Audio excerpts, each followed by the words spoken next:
अस्सलाम वालेकुम, welcome to my YouTube channel view update tech. तो जैसा कि आप जानते हैं कि बहुत सारे ऐसे बच्चे हैं जो फाइनल टर्म की तैयारी, ज़्यादातर मोस्टली बच्चे एमसीक्यूज बेस वाइज और क्वेश्चन बेस वाइज करते हैं। तो उनके लिए ये वाली वीडियो बहुत ही ज़्यादा स्पेशल होने वाली है, क्योंकि इसमें मैंने एमसीक्यूज मोस्ट इम्पोर्टेंट जो है 2025 के वो मैं आपके लिए लाया हूँ। ये 2025 के एमसीक्यूज है, मोस्ट इम्पोर्टेंट एमसीक्यूज है और इनको आपने मिस नहीं करना। अगर आप मेरे चैनल पे न्यू है तो इसको सब्सक्राइब लाजमी कीजिएगा और बेल आइकन के बटन को क्लिक कर दें ताकि हर आने वाली अपडेट आपको मिलती रहे। चलते हैं अब अपने पहले एमसीक्यूज की तरफ। सबसे पहला एमसीक्यूज हमारा है, which one of these word is not a synonym for business. तो ये हमारे पास आता है कैपिटल।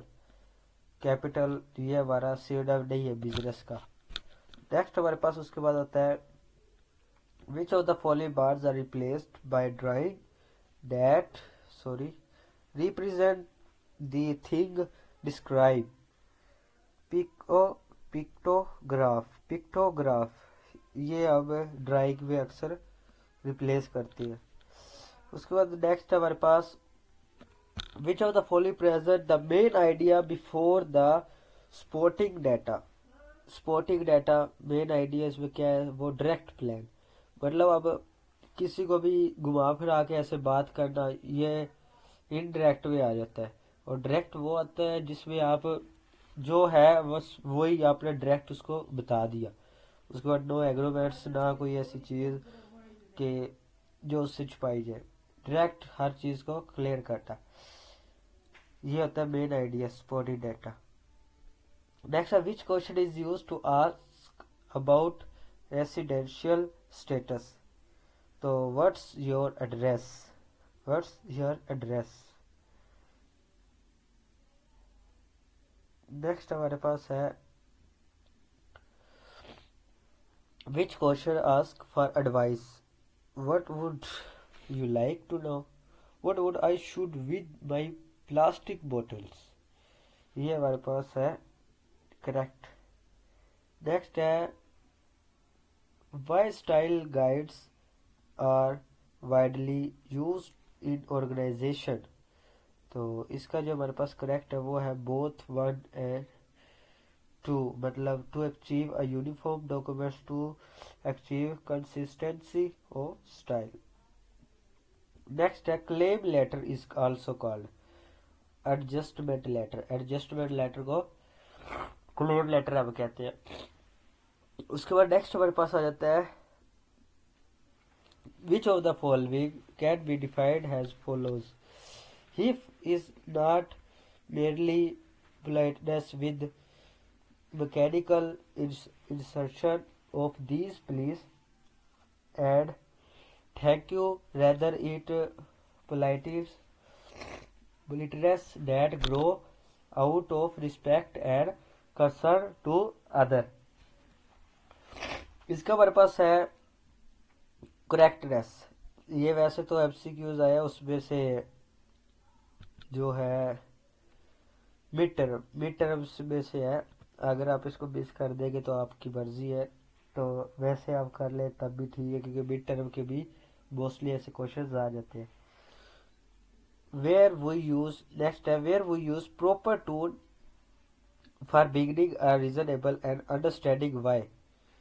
मतलब प्रॉपर यूज मतलब टून मतलब एक डायरेक्ट एक बात कर देना, उसको घुमा फिरा के ना करना। Beginning of the responsible and understand why bad news message. मतलब ऐसे नहीं कि यार आप रीजनेबल, मतलब कि आप हमारे काम में नहीं आए हैं और आप लेट आते थे, आप यूँ करते हैं, तो ये नहीं करना। बैड न्यूज़ मैसेज में डायरेक्ट बस आपने बता देना है कि सॉरी, आप अब यहाँ पे काम नहीं कर सकते, हमें पहले ही किसी और का लेटर आ चुका है। मतलब ऐसे उसको मैसेज दे ताकि उसको बुरा भी ना लगे। बैड न्यूज़ मैसेज जिससे हम कहते हैं। नेक्स्ट हमारे पास है, which of the following composition process is used in general and specific purpose while developing profile? ये हमारे पास है composing business message. Composing business message. Next हमारे पास है which of the following reports is often used when sending information to the reader outside the organization। मतलब वो वाली रिपोर्ट जिसका हम यूज़ करते हैं किसी को भी इंफॉर्मेशन सेंड करना और वो जाए आउटसाइड रीडर के ऑर्गेनाइजेशन, तो वो हमारा क्या होता है, लेटर रिपोर्ट। फॉर्मल भी नहीं होता, इनफॉर्मली और बिजनेस रिपोर्ट भी नहीं होता। हमने किसी को इंफॉर्मेशन एक सेंड की है तो ये हमारा लेटर हुआ, बिजनेस नहीं हुआ, ना फॉर्मल ना इनफॉर्मल। उसके बाद नेक्स्ट हमारे पास है which of the following report present prefatory parts text and supplementary parts तो ये हमारे पास आती है फॉर्मल रिपोर्ट। फॉर्मल रिपोर्ट के अंदर ये सब चीज़ें आती है, टेस्ट एंड सप्लीमेंट्री और प्री फैक्ट्री पार्ट्स भी। उसके बाद हमारे पास आ जाता है next, how many elements are found in general superstructure of report. Superstructure report के कितने पार्ट होते हैं, तो ये हमारे पास होते हैं सिक्स। कौन कौन से होते हैं, 6। एक हमारे पास होता है इंट्रोडक्शन, दूसरा मुझे 4 याद है, इंट्रोडक्शन और फैक्ट्स और कंक्लूजन एंड रिकमेंडेशन, ये आपके होते हैं। वैसे तो 6 होते हैं, मुझे एज अ टाइम अभी 4 याद है। How many elements are found in conventional superstructure for instruction, ये हमारे पास होते हैं 5। नेक्स्ट आ जाता है how many category of role playing are used in meeting, तो ये होती है 3 कैटेगरी होती है रोल प्लेइंग जिस मीटिंग को हम यूज करते हैं। Next, how many elements are found in the conventional superstructure of progress report, तो ये भी हमारे पास अभी हम पढ़ के आए हैं, ये हमारे पास होते हैं 5। अब आ जाता है कि प्रपोजल रिपोर्ट क्या है। प्रपोजल क्या है? प्रपोजल है फॉर्मल डॉक्यूमेंट, ये एक formal document that present a plan idea और प्रोजेक्ट फॉर अप्रूवल। मतलब कोई आइडिया या कोई किसी भी प्रोजेक्ट को अप्रूवल करने के लिए प्रपोजल, यानी आप किसी को भी ये सेंड करेंगे अपना आइडिया, प्लान या प्रोजेक्ट, उसको अप्रूवल करवाने के लिए किसी को सेंड करें। They outline objective, method, expect outcomes and benefits. वो चेक करेगा इसके मेथड क्या है, ऑब्जेक्टिव्स क्या है, एक्सपेक्टेड क्या है और बेनिफिट्स क्या है। Proposal are used in business, ये यूज किया जाता है बिजनेस में, रिसर्च में और प्रोजेक्ट प्लानिंग में टू परस्यू स्टेक होल्डर्स और decision maker to support a fund and inactive. ये मतलब डिसीजन मेकर के लिए भी ज़्यादा सपोर्ट करता है और फंड आर इनिटेटिव, मतलब फंड के लिए भी, मतलब फंड की आपको पता लग जाए कि कितना फंड लगेगा इस प्रपोजल पे या क्या क्या खर्चा आएगा, वो उस सारा चीज़ का पता लग जाएगा आपको। Next, what is meant by organisational logic. Organisational logic क्या है?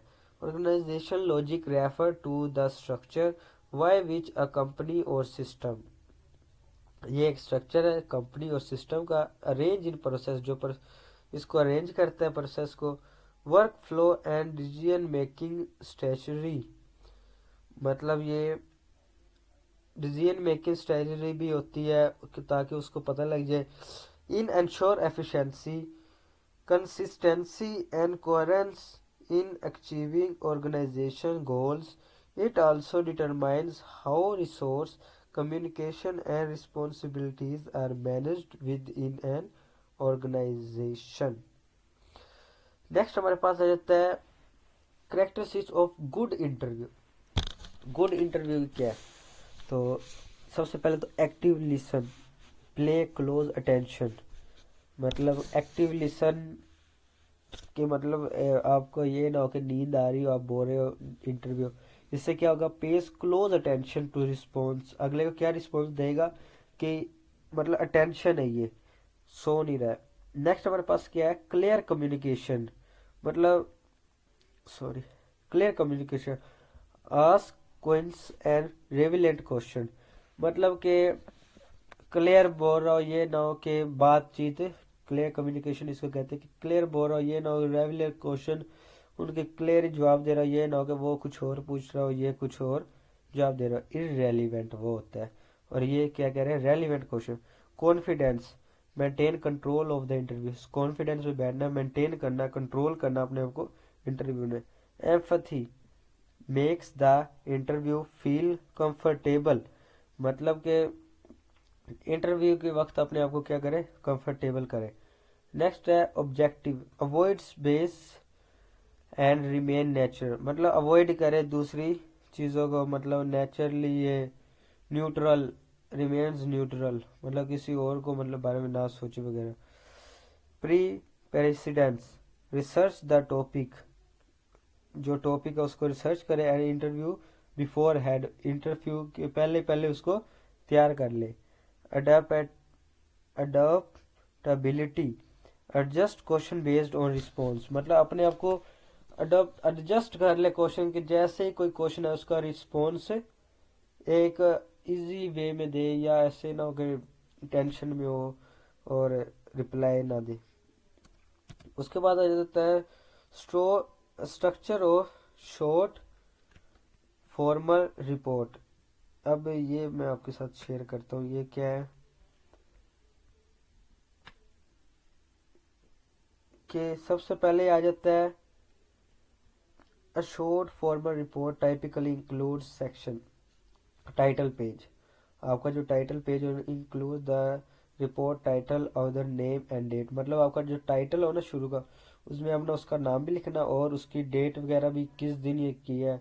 इंट्रोडक्शन, मतलब कि ब्रीफली एक्सप्लेन करें and the purpose and scope of the report, जो रिपोर्ट का स्कोप है उसके पर्पस को आप ब्रीफली, ये ना हो कि इंट्रोडक्शन में ही आप कोई ना कोई चवल मार दें और सारा उसका क्या करें, पढ़ने वाले को दिल ही ना करें रिपोर्ट को भी।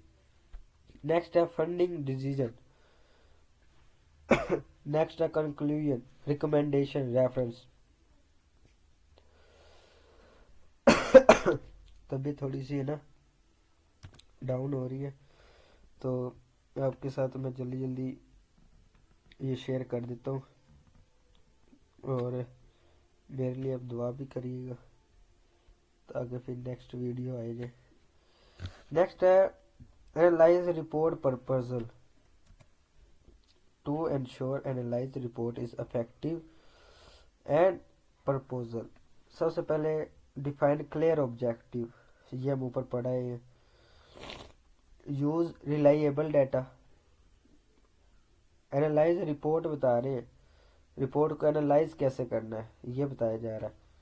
मतलब ऑब्जेक्टिव, क्लियर ऑब्जेक्टिव हो, state the purpose and what or the report aims to achieve. Use reliability data, मतलब support funding and accurate credible source, organize information logic, present data and clear the structure manner, provide actionable insight, offer recommendation based on analysis, use visual aids, include charts, tables, graph and clarify data। मतलब ये है कि जो भी इसमें report में है ना, आपने उसको अच्छी तरह बस आप पॉइंट भी अगर लिख देंगे ना, तो इंशाल्लाह आपके नंबर आ जाएंगे, टेंशन नहीं लेनी है आपने। उसके बाद नेक्स्ट हमारे पास आ जाता है which face are include in decision making और मीटिंग। Problem identification, decision making meeting बता रहे हैं वो कि प्रॉब्लम आइडेंटिफिकेशन मतलब recognise and define the issue, मतलब कोई भी इशू है उसको आपने बता देना है। Gathering information, collect relevant data and opinion, मतलब गैदरिंग इंफॉर्मेशन से मुराद है कि जितने वर्कर है या कोई भी आपका है उसके साथ गैदरिंग हो कि आप उसको देख रहे हैं किसी बिल्डिंग को, उसके बारे में थोड़ा सा वो भी इंफॉर्मेशन दे, वो भी दे, वो भी दे। इससे क्या होगा कि गैदरिंग इंफॉर्मेशन में ये होगा कि आपको उसकी ज़्यादा और ज़्यादा ओपिनियन मिलते जाएंगे और आप उसको और से और बेहतर बनाते जाएंगे। Evaluating option, analyse possible solution, मतलब फिर ये ना हो कि उसका सोल्यूशन पॉसिबल ही ना हो, एनालाइज पॉसिबल सोल्यूशन हो। Making a decision, choosing the best course of action, मतलब फिर उसका डिसीजन है कि वो उसको ज़्यादा से ज़्यादा जो उसके अंदर बेस्ट था उसको सिलेक्ट करे। उसके बाद आ जाता है इम्प्लीमेंट्स। इम्प्लीमेंट्स में यह है कि एक्सिक्यूटिंग द डिसीजन, जो मतलब वो है डिसीजन नहीं लेने के उनको मना कर दे। Review and feedback, accessing and overcomes and making adjustment if needy, मतलब ये है कि रिव्यू एंड फीडबैक, एंड में जो भी उसका फीडबैक या कोई भी उसका जो मतलब रिव्यू है ना, वो फिर सबके सामने आ ही जाता है कि इसका रिव्यू क्या था। उसके बाद हमारे पास आ जाता है difference between informal and analytical assignments. तो जो हमारे पास है ना, ये मैं आपके साथ शेयर करता हूँ, इसको ही मैं शेयर कर देता हूँ ऐसे, मतलब कि differentiate between informal analytical assignment. तो ये हमारे पास आ जाता है सबसे पहले informal assignment, analytical assignment. Purpose क्या है, ये जनरल ओपिनियन बेस्ड है और ये रिसर्च है। ये मतलब इनफॉर्मल जनरल है और एनालिटिकल मतलब ये रिसर्च किया हुआ है। स्ट्रक्चर, इसका स्ट्रक्चर है लेस स्ट्रक्चर फ्लेक्सिबल फॉर्मेट, और इसका क्या है वेल ऑर्गेनाइज। मतलब दोनों में बहुत फर्क है। इनफॉर्मल वो है जो लेस स्ट्रक्चर है, मतलब नहीं है, मतलब सही नहीं है। फ्लेक्सिबल फॉर्मेट मतलब नाम का ही है, और ये वेल ऑर्गेनाइज मतलब रिसर्च किया हुआ है ना फिर उसके ऊपर सब कुछ। फिर है कंटेंट, जो इनफॉर्मल का वो है पर्सनल व्यू बेसिक इंफॉर्मेशन, और इसका क्या है इन डेप्थ एनालिसिस, मतलब उसके एनालिसिस में गहराई में चला जाता है। एविडेंस बेस्ड, हर चीज को क्या करता है एविडेंस, हर चीज को एक प्रॉपर करता है। फिर इसका क्या होता है यूज, यूज में क्या आता है ये क्लास डिसीजन और प्रपोजल रिफ्लेक्शन होता है। ये होता है research paper and cost study. ये होता है कम्प्लेक्सिटी, सिंपल जनरल ऑडियंस, और ये हमारे पास होता है डिटेल रिक्वायर लॉजिकल रीजनिंग। ये सिंपल होता है और जनरल मतलब वही फिर जनरल मतलब कि हाँ भी यार इससे पूछ ले, इससे पूछ ले, इससे पूछ लिया और एंड में फैसला कर दिया। या और ये क्या करता है डिटेल, उसकी डिटेल्स सारी लेता है। रिक्वायर लॉजिकल रीजनिंग, मतलब फिर उन सबको मतलब देखता है और फिर जो लॉजिकल होता है ना वो आगे प्रोवाइड करता है। उसके बाद नेक्स्ट हमारे पास है पर्पस ऑफ कास्टिंग क्लोन। मैं यहाँ से भी दिखा देता हूँ।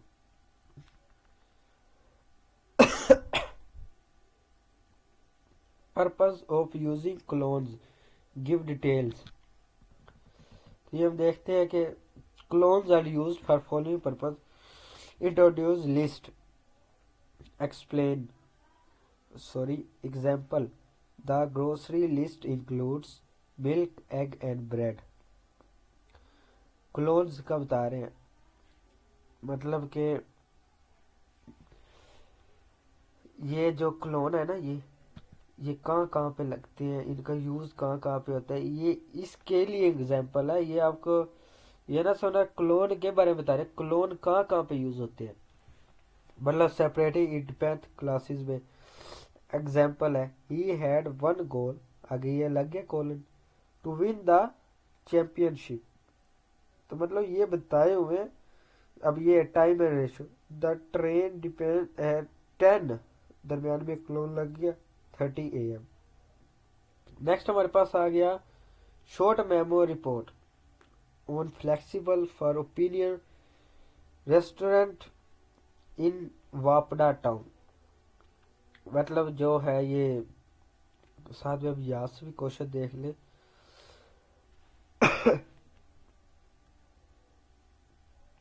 Suppose you are market surveyor, you were asked by your manager to evaluate flexible opening your Wapna town community with short memo report। अच्छा जी, इन्होंने बताया कि वापना टाउन वालों को एक रिपोर्ट शॉर्ट लिख के देनी है। हेयर सैंपल रिपोर्ट मतलब ये टू मैनेजर नेम लिखना है, फॉर्म किसको मतलब दे रहे हैं, डेट कब, सब्जेक्ट क्या है कि रेस्टोरेंट वापड़ा। इंट्रोडक्शन मैं पहले ही बताया कि सबसे पहले उसका इंट्रोडक्शन करना यही होगा। फिर फाइंडिंग बताया क्या क्या, कंक्लूजन और उसके रिकमेंडेशन के लोकेशन सिलेक्शन कहाँ पे, मार्केट स्ट्रेटजी कैसी है, क्लियर फॉर सक्सेस मतलब ये कितना कमाते ये वो, इसमें सारा कुछ है। आगे हमारे पास आता है difference between flexibility report and proposal. सबसे पहले हमारा आता है पर्पज। अब इन दोनों का बताना है। Assess the practicality of the project, suggest a plan for approval, evaluates risk, costs and benefits, outline objective methods and outcomes, determines whether the project is viable, seeks approval or funding, detailed analysis with pros cons, processing agreements for action। उसके बाद हमारे पास आ जाते हैं ये defined value chain management और discuss, ये defined ये मतलब ये सब कुछ आपको बताता हूँ इसके अंदर। ये अलग अलग आपको बताने पड़ेंगे। सबसे पहले आ जाता है value chain management goal. Value chain management optimize the entire process of production from raw materials to final delivery, ensuring efficiency and cost efficiency। उसके बाद हमारे पास आ जाता है गोल, to maximize value while minimize costs। Next हमारे पास आता है एड मीडियम एडवर्टाइजमेंट। मीडियम मतलब जो है प्रिंट हो गया, टेलीविजन हो गया, ये मतलब वो है कि अपने एडवर्टाइजमेंट के लिए radio, online social media, website, outdoor, direct mail, mobile ads, influence market, ये मतलब चीज़ें आ गई। अब आ गया रिटेलिंग डेफिनेशन।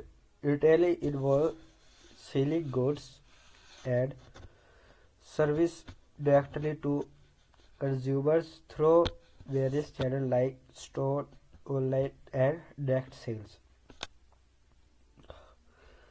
इसके बाद हमारे पास आ जाता है डिस्ट्रीब्यूशन मिक्स पार्टीज इन्वॉल्व्ड। आप इसका स्क्रीनशॉट ले लें और इसको आप पढ़ लीजिएगा। वे थोड़ी सी तबीयत डाउन है और ये शायद नेक्स्ट वीडियो इससे प्रॉपर और अच्छी होगी।